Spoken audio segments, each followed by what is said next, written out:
Hello and welcome to the Sacral Circle, where we are healing sexual trauma collectively and lovingly. I'm your host, Janie Terrazas, and I'll be interviewing individuals from all walks of life who have faced sexual trauma or abuse in one form or another and triumphed over their adversity. On every episode, a guest will deliver inspirational support, words of comfort, and empowering healing advice. They'll courageously share how their experiences impacted their lives and what they did to reclaim their mind, body, heart, and soul. Be sure to subscribe to my podcast, The Sacral Circle. Just search Sacred Stories on iTunes. I want to thank our listeners for joining us today on The Sacral Circle, the self-love haven where we leave judgment at the door. And I want to say Happy New Year to everyone. This is the first episode of the new year 2021, and man, was 2020 a cray year for many. I want to take a moment to send a special thank you to all of the guests who have been on the Sacral Circle, who shared their beautiful stories and wisdom and inspiration. Also to the listeners for tuning in and sharing and liking and spreading the love. And I cannot leave out the beautiful Patricia, who is the creator of Sacred Stories and encouraged me to do this project, the Sacral Circle. So thank you so much. Today, I happen to have a guest who we've had on the show before, Justin Bustamante, also known as Justin the Change Artist. And for those of you that follow me closely, some of you know that this is also my partner. And we've had him on as a guest before we were dating.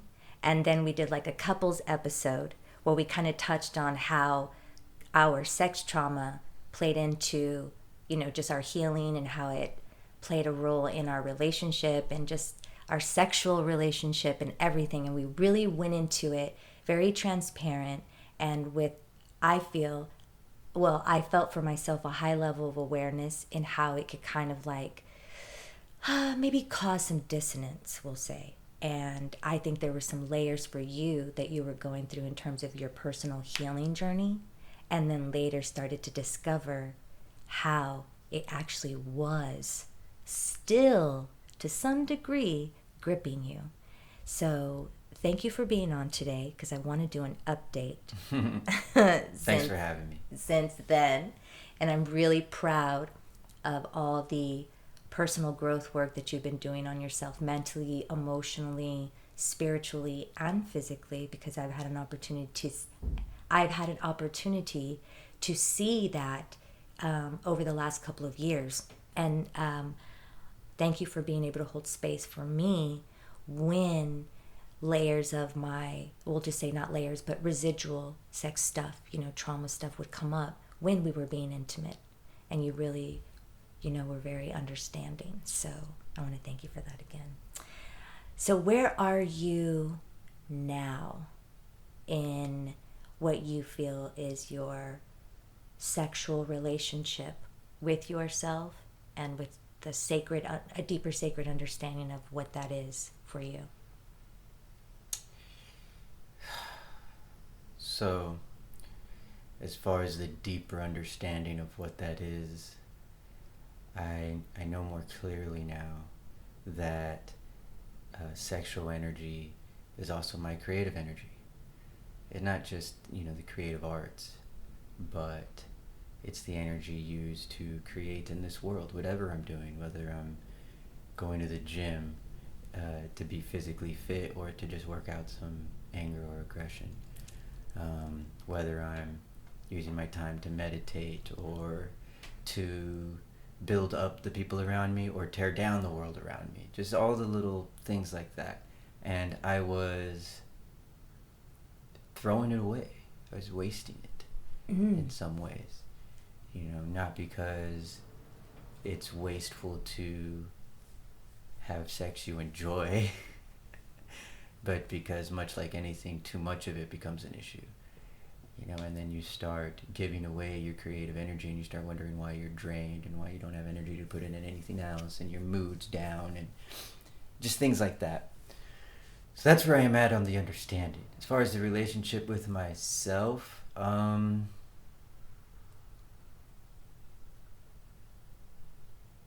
used to give into it a lot because, in all honesty, it wasn't hard finding a partner, so I didn't see any self-care in between as much of an issue. It's like, oh, well, I'll do this now and then next time it'll be the real thing, and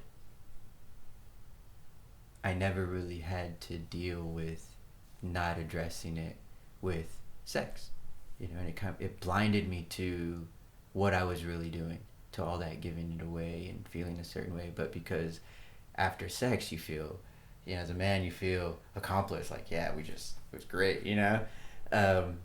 there's really no room for you to see that, So as far as the relationship with myself, after realizing I was giving away my creative energy, I make sure that if I am coming to you as my partner, wanting that it's for the right reasons.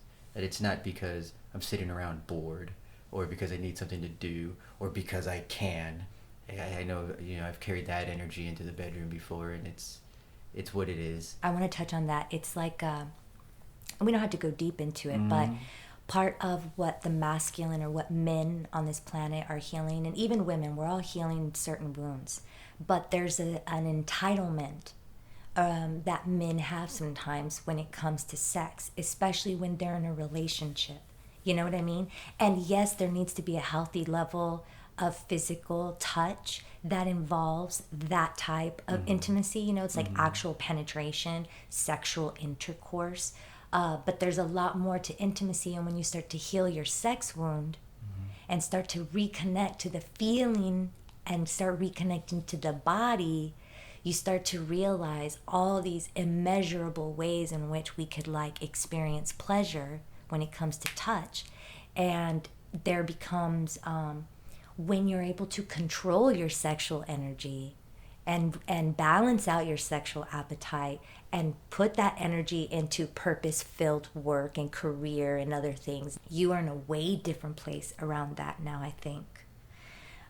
In terms of, there would be this anxiety that would start to appear inside of you. Let's say if you felt your sexual appetite wasn't being quenched, and there'd be these times where I felt like it was already a lot. So it was interesting to be wait a second, we've had quite a bit of sex this week, and you even got some special attention, if you know what I mean. And we've been doing a lot of showering together this week, and it's been really good. And the words that you share afterwards, it's you're so happy because you know what I mean, you feel so good. So then when this little passive aggressive stuff would come up of yeah. I'm whoa, that's when I realized there was a little bit more there to heal. And that's all that stuff that you described earlier that you started to connect dots to, I guess. So how would you say you honor that now? Do you ever get those little sensations? And because we know it's kind of ego based and it's based on your trauma. And the sensation, the urge, to just have sex or something? No, that when it's those egoic thoughts of when you look at it objectively, you're no, we've been really good and we really connected. And that ego voice is coming in trying to tell you need more, and she's not paying attention to you. And it's whoa. I just remind myself that I remind that part of myself that we were confused on what that was and what that really meant and what it means now, and that we're doing something different. And I put things in place. I put other things in place to see what else quenches that. And a lot of the alternatives still point to feeding the body somehow, cool enough as that sounds. So it's a lot of stretching, maybe breath work, and nothing crazy intense. I'm not trying to be the next gymnast or anything, but I can feel a certain tension in my body when I do stretch, and I feel better after I stretch it out. And 5 minutes or maybe 10, I don't know, however much time you have to give. Yeah. And so I honor that urge in that way now, and I've noticed that if it's physical exertion somehow, it usually helps more. And the benefit is a nice physique. Because you were talking earlier, you're wait, I don't know what it is about your body today. Yeah, I know. He walked by without a shirt. Or actually, I don't. I don't think you were wearing anything. You would just come out of the shower maybe or something. Anyway, I got to see his birthday suit, and it was just like, oh, you're looking pretty awesome. That's one thing we do a lot of is we use words of affirmation. It comes pretty easy for the both of us, which is really nice. One of the love languages. Physical touch and words of affirmation. We both appreciate that, and I think we also appreciate quality time. Sometimes we're not able to give each other quality time, but luckily, even in those times, we're still saying a lot of nice things to each other and doing a lot of touch. Going back into sort of the evolution of yourself, your creative self, your sexual self, your all of itself, your mental self, even your financial self, because you're realizing your sexual energy and your creative energy ties to your self-worth, which also ties to your financial flow. And I know that's been like an interesting thing for you to like tie into the mix, but you would not have gotten here to the level of understanding. And there was a deeper piece of you that surrendered even more, I would say, since our last talk that we had on here, which is the importance of the spiritual aspect of this whole process. Yeah. And there was a piece of you that was still resistant. It was like you had that relationship with God. You knew that you were tied to this bigger thing, but you would still keep slipping into the illusion of separation. Yeah. Because I was stuck in my head. One of the biggest things for me in this whole healing journey has been the ability to feel deeper. I guess for me, all emotion for a long time felt the same. It all hit me in the same way physically, you know. And so where would that be? My chest. Okay. Like a hammered pair to the chest. Yeah, just right here. Bam. Mm-hmm. And when you say all emotions, like good emotions and not so good emotions, would they always just hit you. They all felt the same? They all hit me right there. Which is why... With the same sensation? Yeah. Which is why I learned what I learned. I learned NLP and conversational hypnosis was so that I could gather as much information from the context as I could, so I could figure out what was going on inside. And when I first started this journey, I thought I would maintain that way of thinking and just change my perception around it somehow. When I, but I quickly realized that wasn't the case. Like that was going to be shattered to oblivion, and it was. And I started realizing that it was going to come out of me, and that I was going to be able to live from a new space, not just mentally but internally too. And I was going to get to feel the difference between these emotions. I was going to get to feel the difference between joy and love and sadness and hate and anger. I mean, anger is a strong one. You can kind of tell the difference with anger, but it's like when you grow up in a place, an environment where everyone kind of takes jabs at each other, but they laugh about it and no one really takes it personal. And then I think some of them are, but they're just pretending not to. Exactly. And then you're put in front of someone that never does that. Like, they never even do that, not even playing around. They find the nicest way to say anything to you, right? And then with enough time, you can't be around them. You don't know how to be. You're like, I don't know what to do. I don't know. And, you have to learn an entirely new way, but you can't fake it because you'll get frustrated. And if you really want to be consistent at it, it's got to be who you are. Organic. Exactly. And if it's going to be organic, doing that, being nice and digging that deep inside yourself requires letting go of everything that makes you who you are now. Which is the angry, bitter, jaded, Exactly. scarce version of the self. Broken the version. fear broken, yeah.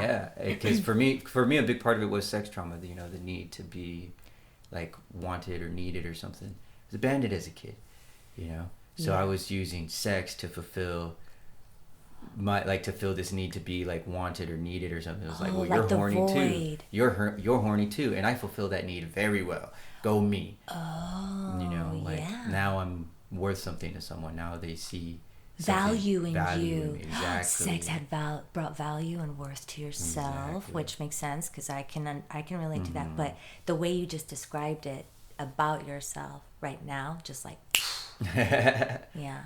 See, and so healing all that, I've been able to see the value in other things that I do.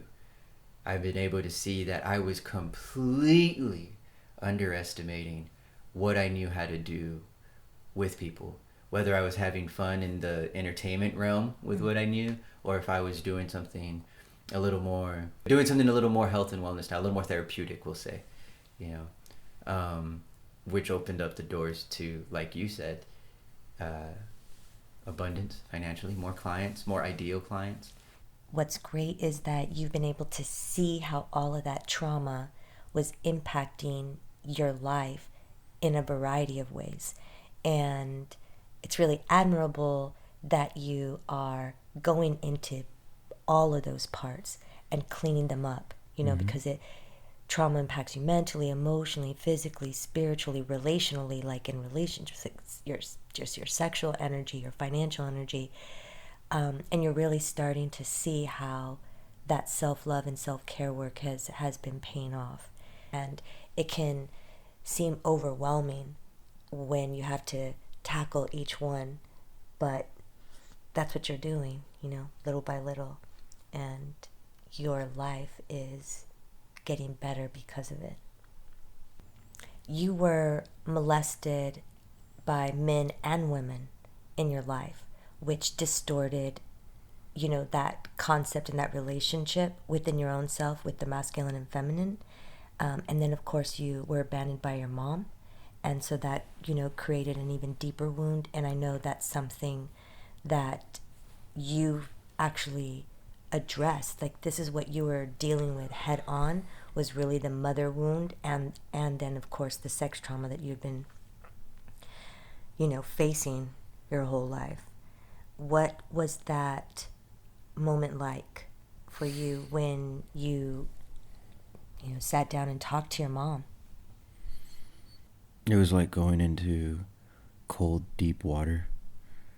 You know, you're sitting there across from your mother about to tell her, you know, about the times you felt unsafe and unprotected and were taken advantage of. And it's like knowing you have to dip your head in this cold shower to get it done, but not really wanting to, because you know how cold it is. But once you make the leap, the relief is almost instant. The minute you start talking, everything just starts falling away and it becomes easy. You know, it was just that first step. I remember being worried about what would happen to our relationship and what would happen moving forward after I've told her this. And it was like in that moment, my higher self reminded me that you're not doing this for anyone else. You're doing this for you. You need this, you know, to make the vessel you're walking around on this world with more comfortable to be in. No kidding, yeah. And it did. Clearing that up helped clear up a lot of other things. Yeah. It was definitely freeing. And, you know, you not only talked to her about when she left you and your brother for that period of time, which is a long time. It was a couple of years, I think.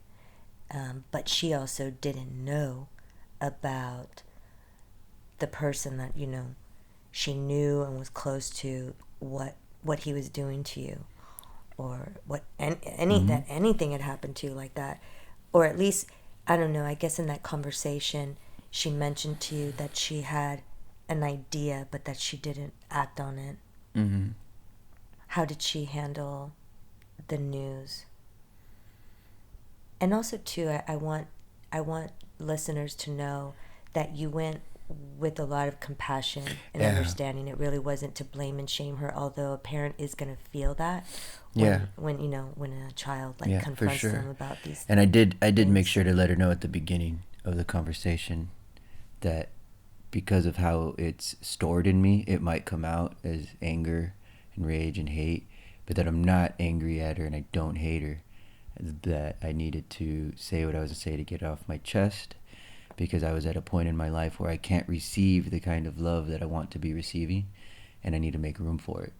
And she understood, and she took it in stride. I think she was shocked to hear me say that at first, but then to hear everything around it and how I wasn't blaming her, and I wasn't like, there wasn't any ill will towards her. It was like, hey, this happened in my life, and it was kind of because of you, and I need to tell you that. I need to let you know that that's how I feel. You need to know that this is what I'm walking around with, you know.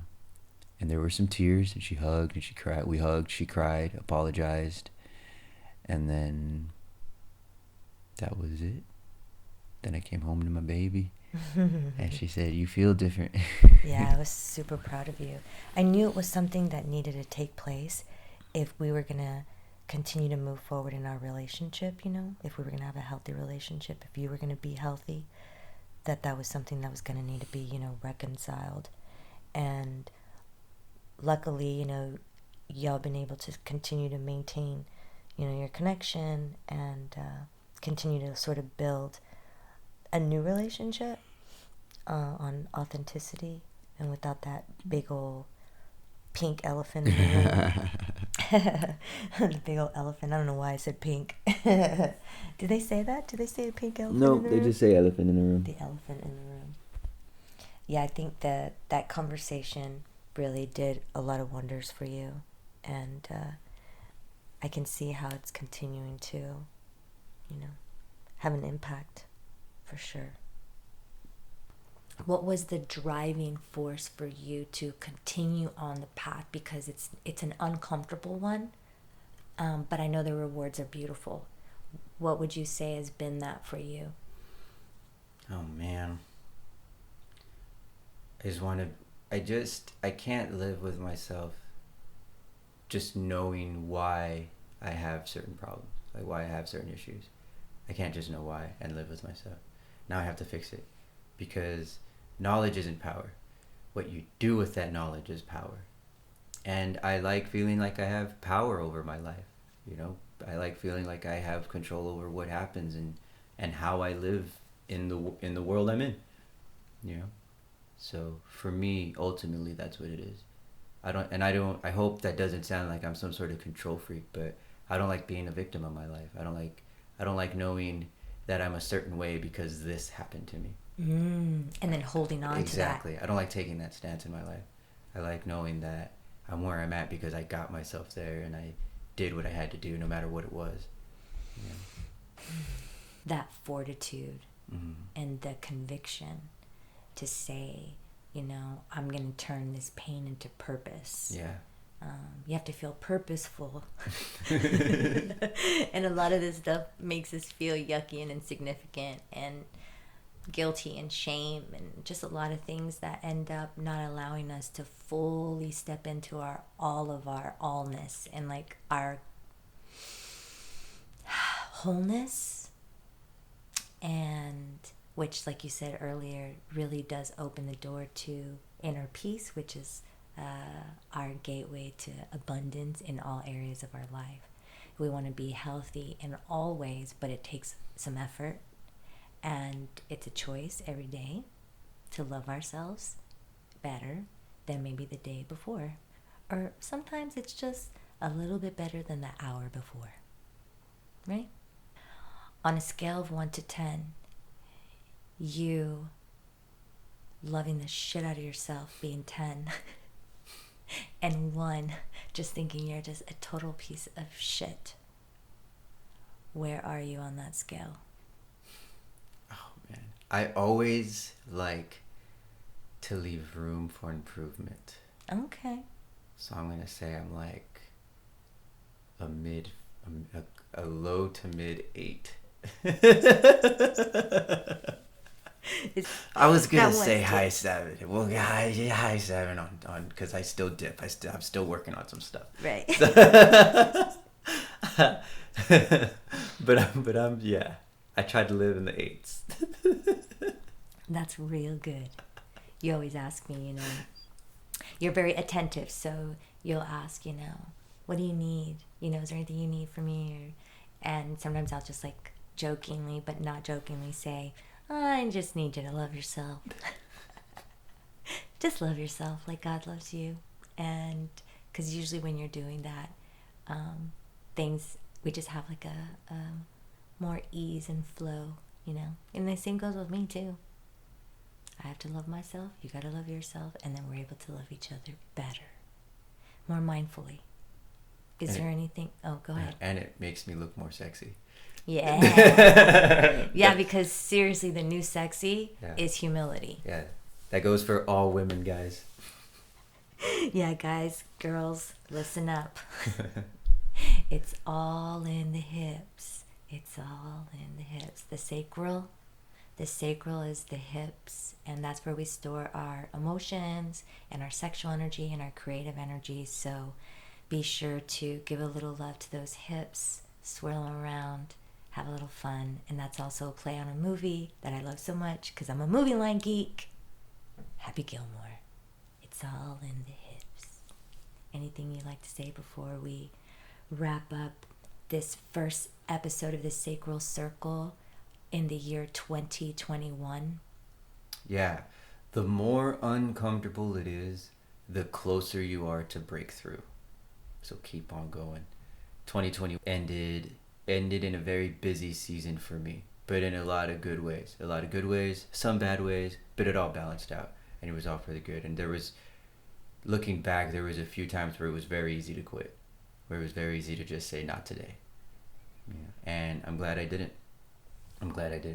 Because I'm here now. Yeah. And what do you feel more of now? Everything. That you didn't feel before in your old identity. The ease of crying. If I let myself and I'm not preoccupied in my head and I'm just in the moment, I'm a big crybaby with any tearjerker movie. I don't care if the woman found her power, she's taking her power back and she's out to conquer the world, or if it's, a cartoon and they're about to save the day. Sometimes you'll just cry because you'll just feel grace. Like you're just, I don't know, you're like, oh my God, I just feel so happy right now. Or, and you're like, and it's making me cry. This is awesome, but weird at the same time. Thanks for putting me on blast. Well, you mentioned the crying, so I figured I'd add that little extra. But It is really beautiful to see. And when a woman is with a man who's going through that, we have to do our own healing, and we have to understand how to hold space for them, and just silence is golden sometimes, and just sometimes a hand on the shoulder, whatever it is that they need, just be there for them. Because when you're in a relationship that I would consider like a conscious relationship, like a spiritual partnership, you start to learn how to do that for one another when we're going through a little purge or something, or you know what I mean, or having a moment. You just sit with them, and it's really nice. It's a different kind of intimacy, would you say? Mm-hmm. Yeah, you could check Janie out on Facebook. She has video of these moments. She's caught a few. Yeah, when I was on the bed, I got into child's pose. Yeah, but I don't think I've shared them on social media yet. Oh. But we have shared them with some of our close friends that are going through the same thing.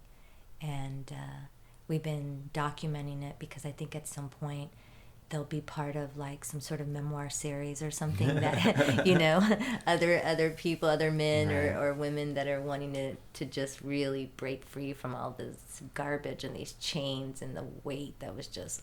Yeah. Oh, and also this, I'll also keeping them stuck and I'll sad. Also say this, I'll add this. This path, this road, whether it's sexual trauma or any other kind of trauma, it usually involves being a watery mess at some point. Usually. So just accept that, and once you accept that, it makes things a lot easier. Once you accept that it comes out of you most of the time in the form of tears, then everything becomes a lot easier. It becomes easier to feel the grace behind it, for sure. Yeah, I feel like you always express the feeling of extra space inside of your body, a lightness. You're like, I feel lighter. And I'm like, yep, you feel lighter to me too. Perfect. It's a real thing, guys. It's a real thing. Be sure to go to his website, justinthechangeartist.com, to learn more about what he does. Thank you so much, Justin, again, for being with us today on the Sacral Circle. I really appreciate your vulnerability and your transparency and your willingness to share your journey with other people so that they're also inspired and empowered to do what you've done to get to the place where you are. Absolutely. Thanks for having me. I'm happy to share. I love you. I love you too. And thank you to our beautiful listeners for tuning in. Be sure to subscribe to the Sacred Stories podcast on iTunes, where you'll find other impactful, inspiring shows. Connect with me via social media. Just search at The Sacral Circle. Your shares and likes are greatly appreciated because they help spread the love. As we say goodbye, always remember to know your worth and continue to love and value yourself wholeheartedly. Peace be in you.